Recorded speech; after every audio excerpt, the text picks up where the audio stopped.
तो हम चलते हैं सीधे कहाँ पे चलते हैं, ये आपको वर्क डन वाला सारे कंसेप्ट मैंने लिखवा दिए हैं यहाँ पे। आइसोथर्मल क्या होता है, अब इसके ग्राफ भी होते हैं, इसके ग्राफ भी होते हैं, ध्यान रहे इसके ग्राफ है, ये वॉल्यूम है, ये प्रेशर है, ग्राफ भी इसके होते हैं, इस तरीके से होते हैं, इस तरीके से होते हैं, और ऐसे ग्राफ जाते हैं। जहाँ पे स्लोप कम है उसको हम आइसोथर्मल कहते हैं, यहाँ पे स्लोप ज्यादा है हम उसे एडियाबैटिक वर्क डन कहते हैं। ये स्लोप के ऊपर भी डिपेंड करता है वर्क डन कैसे जाएगा, ध्यान रहे, very important is this. Work done के लिए ये जो है ग्राफ, ये आइसोथर्मल के लिए है, और ये जो ग्राफ है, जो ज्यादा स्लोप वाला ग्राफ दिख रहा है, ये लिए है। तो ये प्रॉपर एंट्रेंस में आता है इससे क्वेश्चंस। और ऊपर जो है जहां पे मैंने प्रेशर को कांस्टेंट करके रखा है, ये आइसोबेरिक के लिए है, और जहां पे नीचे जो जा रहा है, जहां पे वॉल्यूम मेरा कांस्टेंट है, उससे हम आइसोकोरिक कहते हैं। आइसोकोरिक प्रोसेस में ये वाला लिया जाता है, वर्क डन वाला जो है, क्लियर है। और ये आइसोबेरिक प्रोसेस ऐसे प्रेशर कांस्टेंट है, और बाकी जो दो एरो मैंने बीच में दिया है आप चेक कर लेना, जिसका स्लोप ज्यादा होगा वो एडियाबैटिक वर्क डन का कंसेप्ट है, ग्राफ शो करेगा। तो ये प्रॉपर आप पढ़ोगे एंट्रेंस में, आपने पढ़ा भी होगा, और केमिस्ट्री एंट्रेंस में भी ये देते हैं, इससे क्वेश्चन देते हैं, बट ये मोस्टली एडवांस में आता है। बाकी मेंस में करो तो थर्मोकेमिस्ट्री वगैरह ज्यादा आता है, एडवांस के कंसेप्ट में ये दिया है। इसके ग्राफ भी अलग अलग बनते हैं, क्लियर ना। अब हम चलते हैं, ये वर्क डन का पूरा कंसेप्ट मेरा मैंने आपको लिखवा दिया है। चलते हैं आइसोथर्मल, सारे एक साथ करेंगे, isothermal, isobaric, isochoric, adiabatic.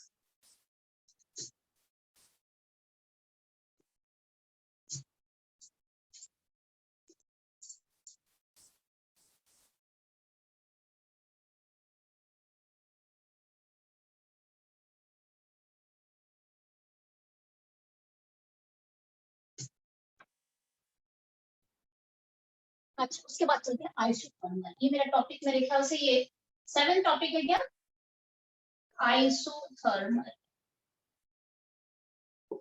Adiabatic, sorry isothermal, isobaric, isochoric and adiabatic process. अच्छा, इस सबको थोड़ा डिफाइन कर लेते हैं क्या है आइसोथर्मल। ध्यान रहे कांस्टेंट टेम्परेचर,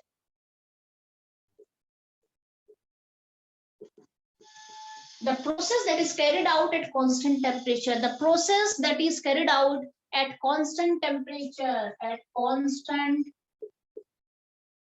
temperature, मतलब ये जो प्रोसेस है, ये प्रोसेस मैं कैरी आउट कर रही हूँ कांस्टेंट टेम्परेचर में, इसका मतलब है delta T zero. Pressure volume आप चेंज कर सकते हो but not temperature, temperature constant रहेगा, डेल्टा टी जीरो। और ऐसे केस में काफी सारी चीजें, अभी आपको मैंने आइसोथर्मल वर्क डन बताया था ना, अभी आपको मैंने बता दिया था, वहां पे एक्सप्रेशन आप लिख दिया है। और इसमें क्या होता है, डेल्टा टी अगर जीरो होता है तो वैसे हम इसको ले सकते हैं, इंटरनल एनर्जी चेंज भी जीरो हो जाता है। ऐसे केसेस में ध्यान रहे डेल्टा यू जो है वो भी जीरो रहता है।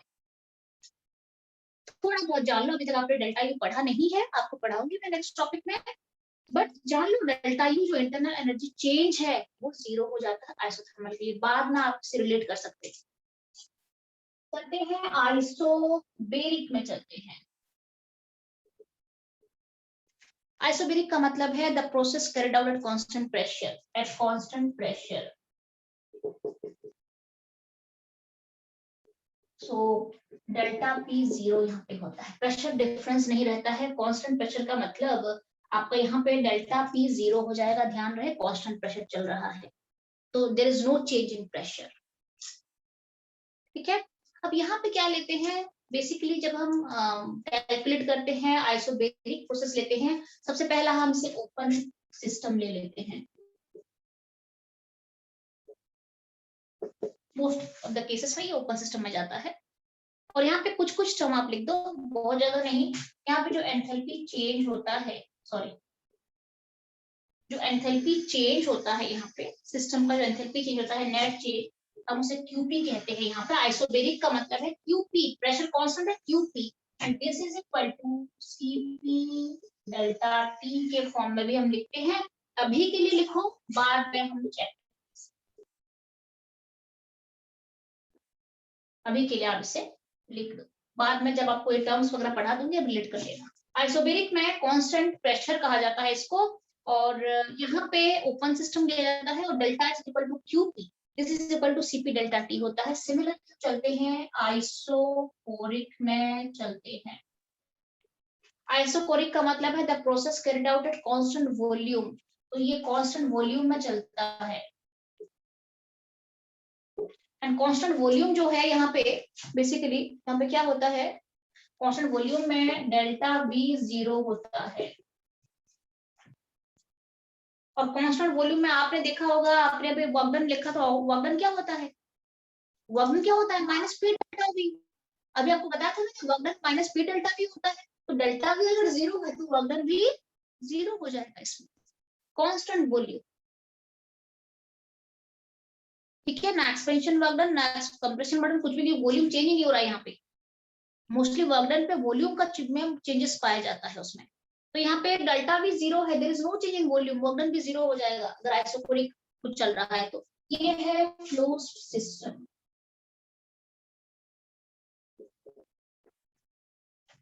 मोस्टली हम लेते हैं क्लोज सिस्टम के लिए, वॉल्यूम जो है वो कांस्टेंट हम डाल सकते हैं।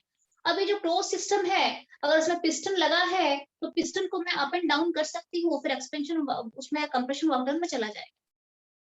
बट क्लोज सिस्टम का और एक मीनिंग क्या होता है, क्लोज्ड अगर मैंने कर दिया है तो फिक्स्ड वॉल्यूम मैंने ले लिया है, वॉल्यूम मेरा कांस्टेंट हो जाएगा यहाँ पे।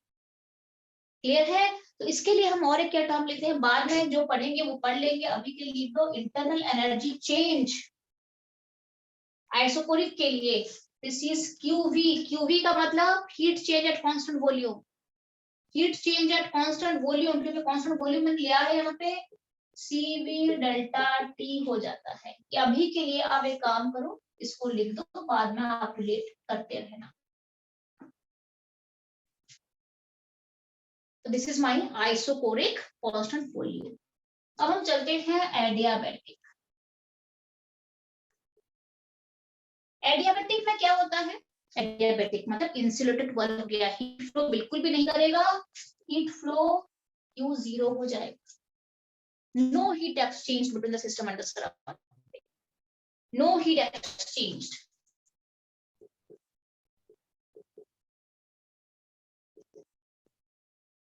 Q को 0 कहते हैं।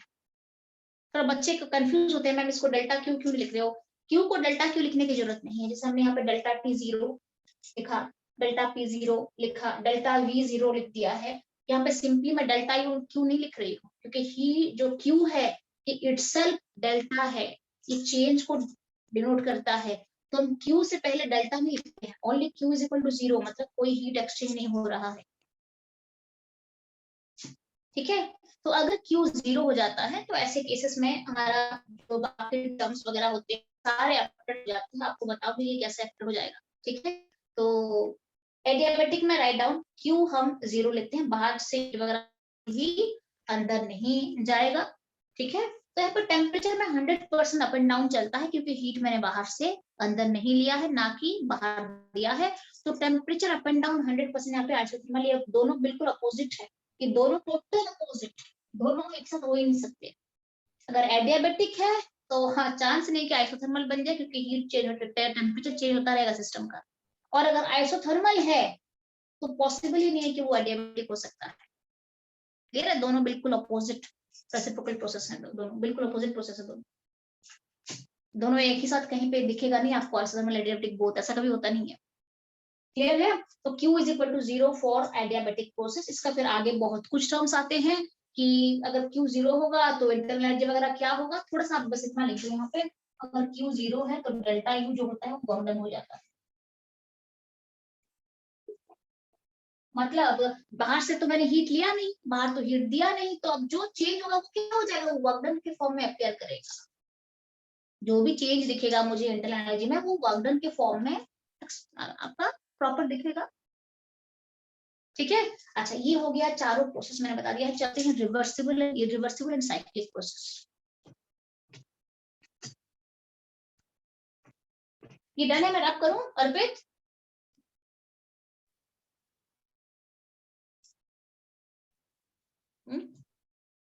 डन डन है मैम। डन।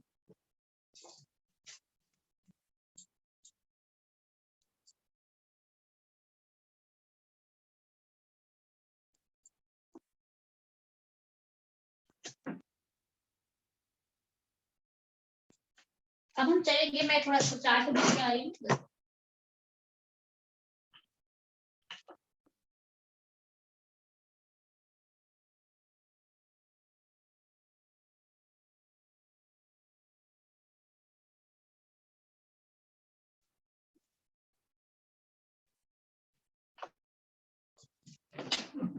ठीक है, अब हम चलेंगे, मेरा जो नेक्स्ट टर्म है रिवर्सिबल एंड इरिवर्सिबल प्रोसेस। ये मेरे ख्याल से 8 पॉइंट है।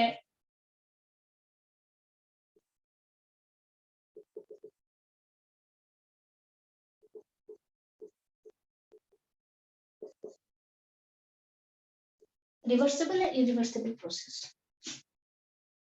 अभी के लिए आप बस इतना जान लो कि रिवर्सिबल का मतलब होता है एनी टाइम वो रिवर्स बैक कर सकता है रिएक्शन। ठीक है, तो सबसे पहले थोड़ा बहुत आपको बता देती हूँ रिवर्सिबल का मतलब होता है, सबसे पहली बात तो reversible process very slow process.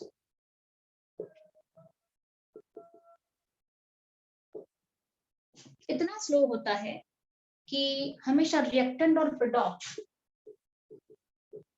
के बीच में नियर इक्विलिब्रियम रहता है। इसका मतलब है टूवर्ड्स इक्विलिब्रियम रहते दोनों का जो है वो इक्विलिब्रियम पॉइंट के आसपास ही रहता है। इतना स्लो प्रोसेस है। एनी टाइम अगर थोड़ा सा मैंने स्टेट वेरिएबल्स प्रेशर टेम्परेचर को थोड़ा सा अगर मैंने चेंज कर दिया तो एनी टाइम रिएक्शन जो है वो बैक हो सकता है। That is known as my reversible process. तो बेसिकली हम इसको इस तरीके से डिफाइन करते हैं, रिवर्सिबल प्रोसेस ही है। ठीक है, स्लो प्रोसेस का पहला टर्म होता है स्लो प्रोसेस होता है। और ऐसे reversible process it never goes to completion, ये कंप्लीशन में कभी नहीं पहुंचता है।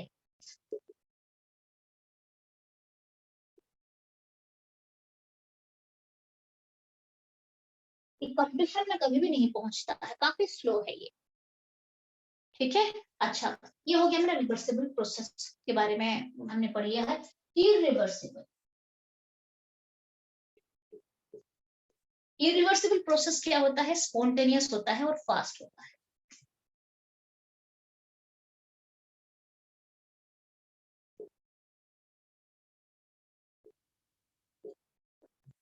ये फास्ट होता है।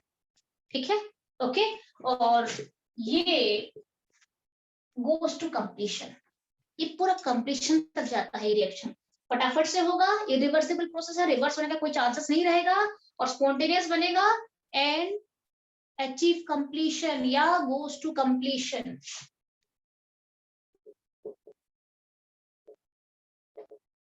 ये फटाफट मैंने रिएक्टेंट डाला, थोड़ी देर प्रोडक्ट बनकर रेडी हो गया, बस अब ये बाइक नहीं करेगा फिर। That is goes to completion. ठीक है, fast and spontaneous goes to completion, ये है थोड़ा आप जान लो। रिवर्सिबल रिवर्सिबल है, बाकी आपने इक्विलिब्रियम में पढ़ चुके हो, आप रिवर्सिबल प्रोसेस के बारे में इक्विलिब्रियम में पढ़ चुके हो।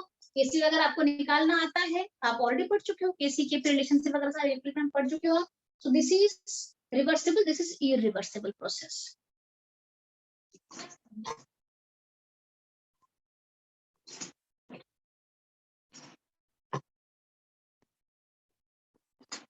ठीक है, अच्छा, अब हम चलते हैं, ये खत्म होने के बाद चलते हैं, ये मैं बताती हूँ साइक्लिक इंटरकनेक्शन कुछ कनेक्शंस।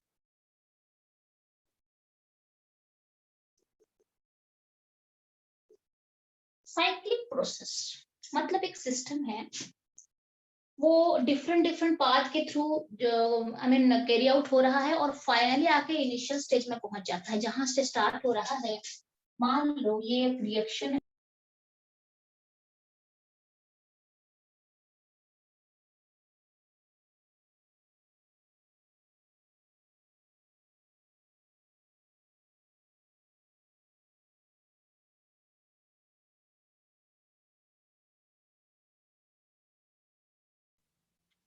ठीक है, ओके, अच्छा।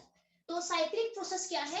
ए B C and D and यहाँ पे ए आ चुका है, मतलब एक ऐसा प्रोसेस है जो डिफरेंट डिफरेंट स्टेप के थ्रू जा रहा है और फाइनली आके इनिशियल में पहुंच गया ना। आप देख रहे हो, इसे हम कहेंगे cyclic process. The starting state and the final state is equal. यहाँ पे स्टार्टिंग जो इनिशियल स्टेट है और final state both are equal, आके घूम घूम के वहीं पे पहुंच चुका है। ये साइक्लिक प्रोसेस होता है ये। और ऐसे प्रोसेस में आपका जो एंथैल्पी चेंज, एंट्रोपी चेंज, गिव्स एनर्जी चेंज, ये सारे यहाँ पे जीरो हो जाते हैं। So right down delta H zero, delta U भी जीरो, गिव्स फ्री एनर्जी चेंज वगैरह ये सारे यहाँ पे जीरो हो जाता है। पर ध्यान रहे साइक्लिक प्रोसेस में work done is not zero. तो थोड़ा आपको मैं बता देती हूँ, W is not zero for cyclic process। बच्चे सोच लेते हैं कि वर्क डन भी जीरो हो जाएगा साइक्लिक है तो, ठीक है, जहां से स्टार्ट करी हूँ मैं वहां पे आके पहुंच चुकी हूँ, वही वाली बात हो जाती है, ठीक है। तो for cyclic process work done zero नहीं होता है, वर्क डन का वैल्यू प्रॉपर निकाला जाएगा हर एक स्टेप के लिए। आपको क्या बताया था मैंने अभी थोड़ी देर पहले आपको बताया था, work done is the path function. दो फंक्शन होते हैं, स्टेट और पाथ फंक्शन हो जाएगा, ठीक है। स्टेट फंक्शन क्या होता है? स्टेट फंक्शन जो इनिशियल और फाइनल स्टेज के ऊपर डिपेंड करता है। आप चेक कर लो, अभी थोड़ी देर पहले एक क्लास पहले आपको मैंने नोट लिखवाया था, state function path function. State function में क्या होता है कि जो स्टेट फंक्शन होता है वो इनिशियल और फाइनल के ऊपर डिपेंड करेगा।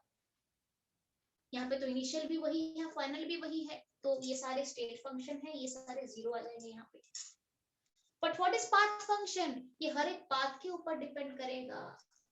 आप वहां पे लिख चुके हो, देख लो, पाथ फंक्शन में work done is a path function, W and Q लिखा था आपने, W is a path function. तो ये जीरो नहीं होगा क्योंकि हर एक पाथ के लिए मुझे ऐड करते करते जाना पड़ेगा वर्क डन को। जैसे आपने आप डिस्प्लेसमेंट और डिस्टेंस वाली बात है ना, डिस्प्लेसमेंट जीरो हो जाती है यहाँ पे आपकी, डिस्टेंस जीरो नहीं होता, वो आप ऐड कर करके चलोगे प्रॉपर, ठीक है। क्लियर है कि नहीं है ये साइक्लिक प्रोसेस? या क्लियर है कि नहीं, बोलो डन है? साइक्लिक क्लियर है? साइक्लिक में ये सारे जीरो हो जाते हैं, एंथैल्पी, इंटरनल एनर्जी चेंज वगैरह। तो वर्क डन जीरो नहीं होता है, हर एक का वर्क डन को ऐड कर करके मुझे फाइनली पहुंचना है पूरा, ठीक है। तो डन अगर हो गया है तो इसके नेक्स्ट टॉपिक बताओ अर्पित। Hello hello hello. बोलो बोलो, हाँ बोलो, सुनाई दे रही हाँ, है मुझे। पता नहीं क्यों आवाज नहीं आ रही थी। अच्छा ठीक है, अभी सुनाई दे रही है मुझे। हाँ, मैम नेक्स्ट है हीट कैपेसिटी। अच्छा हीट कैपेसिटी पे पहुंच गए हम, चलो ठीक है।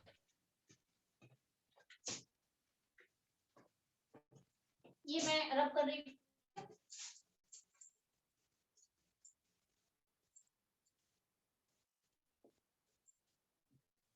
मैं देखती हूँ आज अगर क्लास उनकी नहीं लूंगी तो आपको बुला दूंगी, खत्म कर लेंगे चैप्टर पूरा।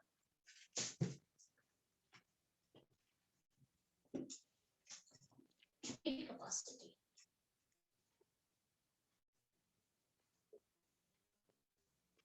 इसे हम C से डिनोट करते हैं, ध्यान रहे, हीट कैपेसिटी।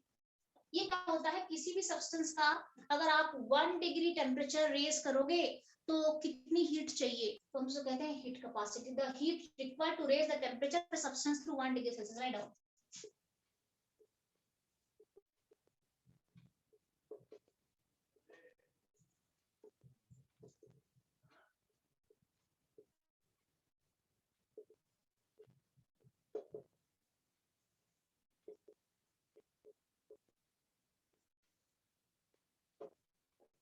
अगर 1 डिग्री सेल्सियस हो सकता है या फिर 1 केल्विन भी अगर आप इंक्रीज करोगे तब भी बात वही है, ठीक है। What is heat capacity? The heat required to raise the temperature of the substance. कोई भी यहाँ पे देखो मैंने सब्सटेंस लिखा है, सब्सटेंस का अमाउंट नहीं दिया है, 1 मोल है, 1 ग्राम है, यहाँ पे मैंने सब्सटेंस का अमाउंट दिया नहीं है, ठीक है। सिंपली सब्सटेंस है, कोई भी अमाउंट का सब्सटेंस हो, मुझे वो एंटायर सब्सटेंस का 1 डिग्री टेम्परेचर बढ़ाना है, सेल्सियस टेम्परेचर बढ़ाना है, जो हीट चाहिए हम उसे C कहते हैं। This is my heat capacity. उसके बाद दो टर्म आते हैं, अच्छा उसके बाद हमारा क्या आता है, heat capacity at constant pressure and constant volume. Write down. तो यहाँ पे हम क्या कर सकते हैं, सिंपली अगर मैं इसको लेती हूँ, एक सब्सटेंस है, मान लो उसका टेम्परेचर 10 डिग्री बढ़ गया है, कितना हीट चाहिए? एक सब्सटेंस है, मुझे 10 डिग्री बढ़ाने हैं, मुझे 35 डिग्री सेल्सियस से 45 डिग्री सेल्सियस में लेने हैं, कितना हीट चाहिए? हीट रिक्वायर्ड, क्यू टोटल कितना हीट चाहिए मुझे? C into delta T। ये हीट कैपेसिटी है, ये हीट कैपेसिटी है। हीट कैपेसिटी क्या होती है? 1 डिग्री के लिए कितना हीट चाहिए? मान लो मुझे 10 डिग्री बढ़ाना है, तो 10 डिग्री के लिए कितना चाहिए? C into delta T। Delta T को 10 ले लेना है, 10 डिग्री सेल्सियस बढ़ जाएगा। 1 डिग्री के लिए C है, 1 डिग्री सेल्सियस के मुझे C हीट चाहिए, C जूल चाहिए। तो 10 डिग्री सेल्सियस मान लो मुझे बढ़ाना है, तो क्या हो जाएगा? C into 10। So this is C into delta T। Delta T का मतलब जितना चेंज आपने करा है, कि जितना आपको बढ़ाना है। तो इसके लिए क्या लिखते हैं? Q total equal C into delta T। But basically आपको C into डेल्टा T तो नहीं आता है, मोस्टली CP/CV के टर्म में आता है। देखो heat capacity at constant pressure, heat capacity at constant pressure को हम कहते हैं CP कहते हैं। Heat capacity at constant pressure, definition वही रहेगा। क्या हो जाएगा? खाली डेफिनेशन में आपको बता देती हूँ, आप खुद भी लिख सकते हो। The heat required to raise the temperature of a substance through 1 degree Celsius or 1 Kelvin at constant pressure लिख देना बस लास्ट में, और कुछ नहीं है। पूरा डेफिनेशन रहेगा हीट कैपेसिटी का, बट लास्ट में आपको ऐड कर देना है एट कांस्टेंट प्रेशर। मैं सारा काम कर रही हूँ, मैं एक सब्सटेंस को 1 डिग्री सेल्सियस के थ्रू उसका टेम्परेचर को मैं रेज कर रही हूँ at constant pressure is CP। तो यहाँ पे Q टोटल क्या बनता है? CP delta T। Delta T क्या होता है? द टेम्परेचर थ्रू व्हिच, जो टेम्परेचर का हमने इंक्रीज कर दिया है, टेम्परेचर बढ़ा दिया, कितना अमाउंट का हमने कितना टेम्परेचर बढ़ाया है सब्सटेंस का, that is delta T। Change in temperature is delta T। कितना टेम्परेचर मैंने बढ़ाया है?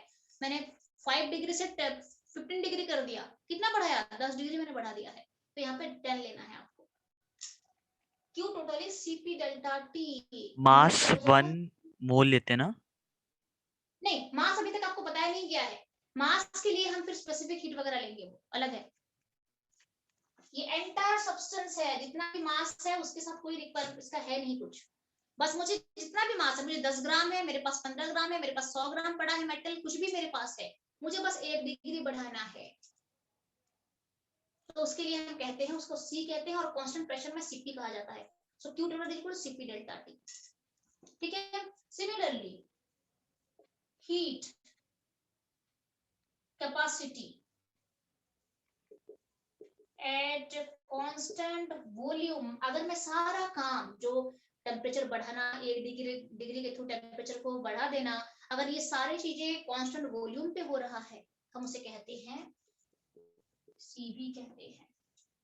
That means the heat required to raise the temperature of a substance through 1 degree Celsius or 1 Kelvin at constant volume। बस आपको ये ध्यान रखना है, कांस्टेंट वॉल्यूम पे सारा काम चलेगा।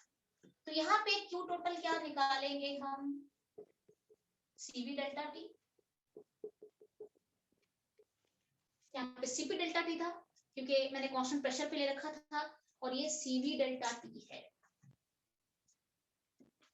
ठीक है, तो ये न्यूमेरिकल में यूज होता है। तो Q total is equal to CP delta T। दोबारा आपको मैं भी बोल रही हूँ, अभी आप पहले का नोट चेक करो, भी आपने जो लिखा है CP delta T is equal to delta H है कि नहीं, बोलो मुझे।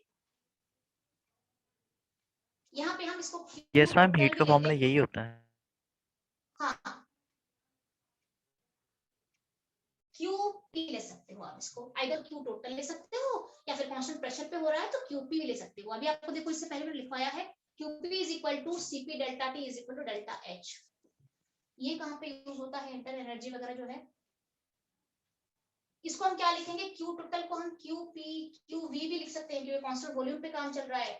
QV is equal to Q total भी होता है CP CV delta T, and this is equal to, check करो, अभी आपको मैंने बताया था डेल्टा U। Yes ma'am. तो पहले आपको लिखवाया है मैंने डेल्टा H और डेल्टा U का ये लिखवाया है, एक्सप्रेशन लिखवाया था। Heat capacity at constant pressure and heat capacity at constant volume, दोनों आपको मिल गया है। अगर कांस्टेंट प्रेशर दे दिया, ये तो एंट्रेंस में आते हैं, प्रॉपर आते हैं, पूरा बच्चे कंफ्यूज हो जाते हैं कहाँ पे कैसे लेना है, पर ध्यान रहे कांस्टेंट प्रेशर में हीट बोला गया है, delta H CP delta T ले लेना है। और अगर QV कांस्टेंट वॉल्यूम पे बोला गया है, तो QV is equal to CV delta T delta U ले लेना है। इंटरनल एनर्जी चेंज आपको मिल चुका है। So this is heat capacity at constant pressure and constant volume, ये न्यूमेरिकल में यूज होते हैं, हाईली कंसेप्चुअल टर्म्स है। और उसके बाद हम चलते हैं molar heat capacity, this is simply heat capacity and the next is CM कहते हैं हम इसको। डिफरेंस कुछ भी नहीं है, मोलर का मतलब सब्सटेंस का अमाउंट फिक्स हो गया है, 1 मोल हो गया है, दैट्स ऑल। बाकी डेफिनेशन वही रहेगा। क्या लिखना है? The heat required to raise the temperature of 1 mole of a substance, molar हो गया ना, 1 mole of a substance to 1 degree Celsius. You can write it. You can write it. Yes, ma'am. The heat required to raise the temperature of 1 mole of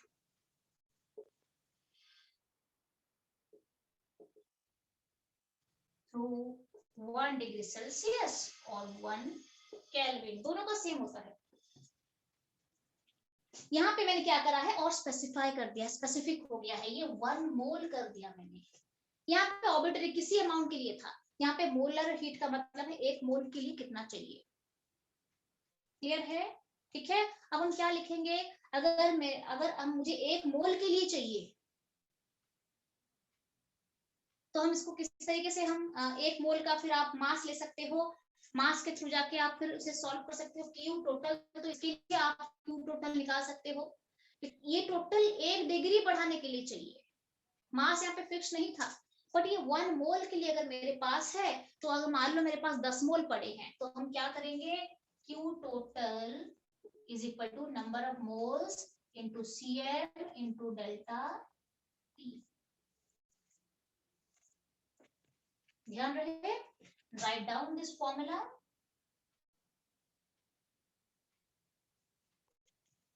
molar हो गया ना, 1 मोल के लिए। मान लो मैंने 10 मोल सब्सटेंस लिए हैं, तो ये नंबर ऑफ मोल्स आ जाएगा 10 मोल लिखना है। अपना सीएम लेना है जो कि 1 मोल के लिए मुझे चाहिए, इनटू फिर कितना टेम्परेचर मैंने रेज करा है, डेल्टा टी। तो ये क्या हो जाएगा, Q total is equal to N into CM into delta T. N is the number of moles, CM is the molar heat capacity, this is the temperature difference. ठीक है, ये हो गया मोलर हीट कैपेसिटी। भी heat capacity भी मैंने आपको करा दिया है, और जब हम न्यूमेरिकल्स करेंगे तो इसका आपको बताऊंगी कि यूज वगैरह कैसे करा जाता है। ठीक है, ये आता है बेटे, आता है, जो जिनको एंट्रेंस अच्छी तरीके से प्रिपेयर करना है एडवांस के फॉर्म तक, तो अच्छा खासा थर्मो को समझ लेना है पूरा। ठीक है, अभी तो मैं सीबीएसई पढ़ा रही हूँ, फिर भी थोड़ा बहुत आपको बता देती हूँ कि किस तरीके से आ रहा है ये क्वेश्चंस। मोलर हीट के बाद हम सीधे चलेंगे specific heat, is the last topic आज का, उसके बाद छुट्टी करेंगे। तो हमने क्या देखा, जब हीट कैपेसिटी की मैंने सब्सटेंस को स्पेसिफाई नहीं करा है, कोई भी अमाउंट ले लिया चलेगा, 1 डिग्री बढ़ा देना है बस। जब मैंने मोलर हीट की बात करी तो मैंने स्पेसिफाई कर दिया कि मुझे 1 मोल का बढ़ाना है, 1 मोल सब्सटेंस चाहिए, 5 मोल नहीं चलेगा, 1 मोल सब्सटेंस का 1 डिग्री सेल्सियस बढ़ा देना है। अच्छा, अब हम चलेंगे नेक्स्ट, हम स्पेसिफिक हीट। इसका मतलब है और स्पेसिफिक हो गया है, इसका मतलब है मैं चलूंगी फिर ग्राम लेवल में चलूंगी, मुझे 1 ग्राम सब्सटेंस का बढ़ाना है 1 डिग्री सेल्सियस, तब हो जाएगा स्पेसिफिक हीट। सबसे पहले अमाउंट स्पेसिफाई नहीं हो रहा था, सेकंड में मोलर हीट में मैंने अमाउंट को 1 मोल कर दिया। अब जब मैं हीट स्पेसिफिक हीट में चलूंगी तो 1 ग्राम के लिए कैलकुलेशन चलेगा। इसे रब कर लो, सॉरी लिख दो पहले, मैं रब करूं।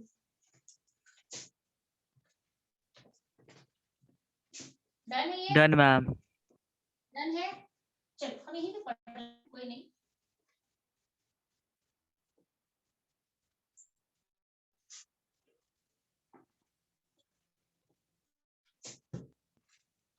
स्पेसिफिक हीट,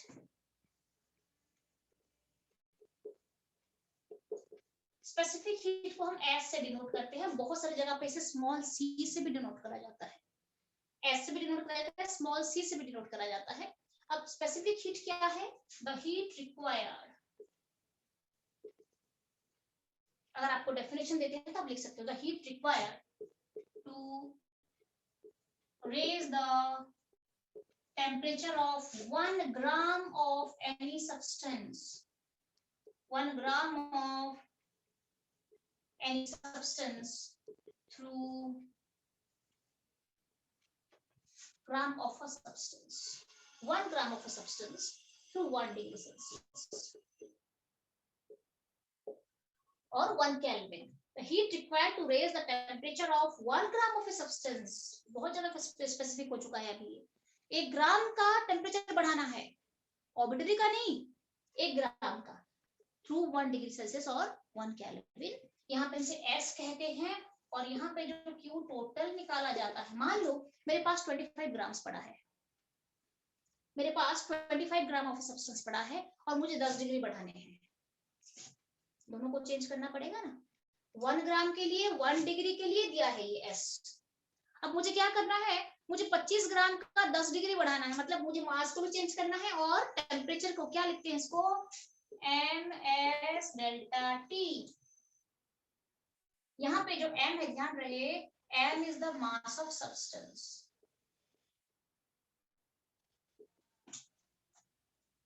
$10 ग्राम, 20 ग्राम, 30 ग्राम, 100 ग्राम, 1 किलो, कुछ भी ले सकते हो आप इसमें, mass of the substance. S is the specific heat and T, delta T is the change in temperature. इसके ऊपर तो एनसीएससी आपके एनसीईआरटी में क्वेश्चंस है, Q total equal to MS delta T। अभी आपको और एक मैंने फॉर्मूला दिया था, याद करो, इससे पहले वाला मोलर हीट में क्या दिया था आपको मैंने, Q total is equal to NC molar into delta T दिया था, याद करो। इससे पहले मोलर हीट में दिया था NCM इनटू डेल्टा T दिया था। अब ये क्या है, यहाँ पे M नंबर ऑफ मोल्स है, यहाँ पे M मास है, ध्यान रहे, बट यहाँ पे M जो है ये नंबर ऑफ मोल्स है, Cm क्या है, मोलर हीट कैपेसिटी आपको गिवन है। कई बार क्या होता है ना, क्वेश्चन में मोलर हीट कैपेसिटी गिवन होता है, तो आप उसको डिवाइड करके मोलर मास के साथ स्पेसिफिक हीट भी निकाल सकते हो। और इन दोनों का रिलेशन बता देती हूँ, S और Cm का रिलेशन बताती हूँ अभी आपको। Cm is equal to molar heat capacity और delta T is the change in temperature. अब इन दोनों का रिलेशन देख लो कि स्पेसिफिक हीट और मोलर हीट Cm के बीच क्या रिलेशन है। Specific heat is equal to Cm by molar mass.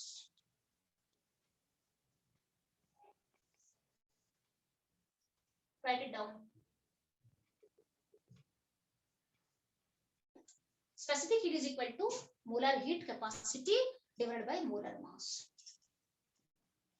क्योंकि ये 1 मोल के लिए होता है और 2 ग्राम के लिए होता है, तो अगर मैं मोलर मास से डिवाइड कर देती हूँ तो I will get specific heat. तो क्वेश्चन किसी भी तरीके से आ रहे हैं, आप इसको इंटर कन्वर्ट करके भी सॉल्व कर सकते हो। मान लो आपको मास मिला है और मोलर हीट मिला है, बस आप स्पेसिफिक हीट आपको चाहिए, मोलर हीट से डिवाइड करके आप स्पेसिफिक हीट कन में चले जाओ और फिर ये फॉर्मूला डाल दो।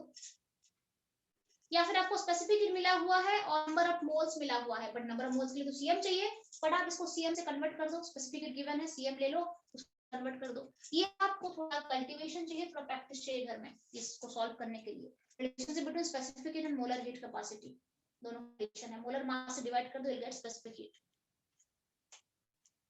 क्लियर है, डन है, तो आपका स्पेसिफिक हीट भी हो गया है। कल क्लास आपको मैं थोड़ा सा पढ़ाऊंगी, सीपी-सीवी रिलेशन पढ़े,